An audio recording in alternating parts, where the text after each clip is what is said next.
Government മന്ത്രിയുടെ കഴുത്തിന് പിടിച്ചിട്ടുണ്ടെങ്കിൽ KSUക്കാരന്റെ വീടിന് നേരെ ബോംബേറിയലല്ല വേണ്ടതെന്ന്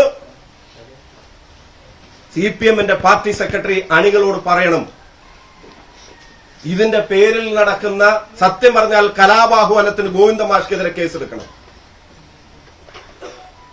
ഇതിന്റെ പേരിൽ നടക്കുന്ന മുഴുവൻ, ഇല്ലാത്തൊരു അക്രമത്തിന്റെ പേരിൽ നടക്കുന്ന മുഴുവൻ കലാപങ്ങൾക്കും ഗോവിന്ദ മാഷ് ഉൾപ്പെടെയുള്ള CPM നേതാക്കന്മാരാണ് ഉത്തരവാദികൾ. പഞ്ചായത്ത് തെരഞ്ഞെടുപ്പിലെ തോൽവിയും ലോക്കൽ ബോഡി ഇലക്ഷന് ശേഷം നിങ്ങൾ ഉദ്ദേശിച്ച റിസൾട്ട് വരാത്തതിന്റെ നിരാശയും പാർലമെന്റ് തെരഞ്ഞെടുപ്പിലും ഉപതെരഞ്ഞെടുപ്പിലും തുടർച്ചയായി ഉണ്ടാകുന്ന പരാജയം, ഭരണം നഷ്ടപ്പെടും എന്നുള്ള ഘട്ടത്തിലേക്ക് എത്തിയപ്പോ എന്റെ അടുത്ത പോയിന്റ് CPMന്റെ പ്രവർത്തകരോടാണ് പറയുന്നത്.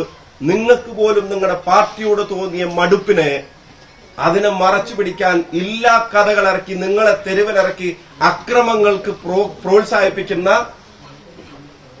പ്രകോപനം സൃഷ്ടിക്കുന്ന നിങ്ങളുടെ നേതൃത്വത്തെ തിരുത്താൻ കുഞ്ഞികൃഷ്ണൻ പറഞ്ഞതുപോലെ പ്രവർത്തകർ തയ്യാറാവേണ്ട കാലമാണ്. CPM പ്രവർത്തകർ ഈ കള്ളത്തരം പറയുന്ന നേതാക്കന്മാരുടെ ഗുണ്ടകളാവാനില്ല എന്ന് ആർജവത്തോടെ പറയേണ്ട കാലമാണ്. ഞാൻ നേരത്തെ ചോദിച്ച ചോദ്യം CPM സെക്രട്ടറിയോട് ചോദിക്കുന്നു. ഒരു കരിങ്കൊടി കാണിച്ചതിനാണെങ്കിൽ ഒരു ചെറുപ്പക്കാരന് നിങ്ങൾ അഡ്വാൻസ് ആദരാഞ്ജലികൾ നേരുന്നതെങ്കിൽ, 2 മുദ്രാവാക്യം വിളിച്ചതിന്റെ പേരിലാണ്, ഒരു കറുത്ത തുണിയുമായി 2 മുദ്രാവാക്യം വിളിച്ചതിന്റെ പേരിലാണ് ഇദുൽ ബാലൻ എന്ന KSU പ്രവർത്തകനോട്, അതുൽ എന്ന KSU നേതാവിനോട് അഡ്വാൻസ് ആദരാഞ്ജലികൾ നിങ്ങൾ നേരുന്നതെങ്കിൽ, അതിന്റെ പേരിലാണ് ആ ചെറുപ്പക്കാരുടെ പ്രായമായ അച്ഛനും അമ്മയും കിടന്നുറങ്ങുന്ന വീട്ടിലേക്ക്